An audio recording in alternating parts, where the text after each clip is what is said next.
Let's take a look at how to create a grid seating chart in TeacherView.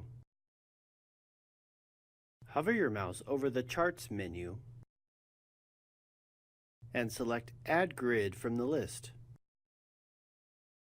The Editing Seating Chart screen displays. Enter the name of the new seating chart.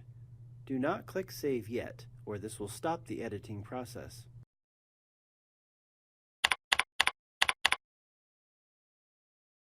In the configuration window, select the student name format, such as first last name. Check any other show options you'd like, such as attendance codes, notifications, and birthdays.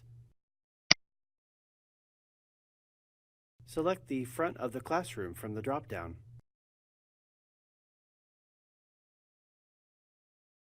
Next, set the seating chart dimensions to approximate the rows of seats in your classroom.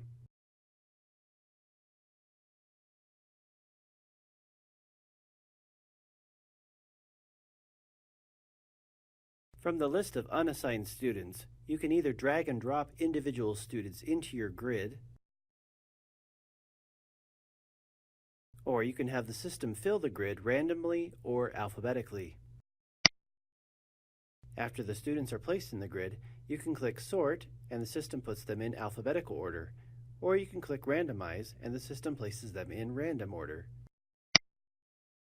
When you are done, click the Save button. Your new seating chart becomes the default seating chart displayed.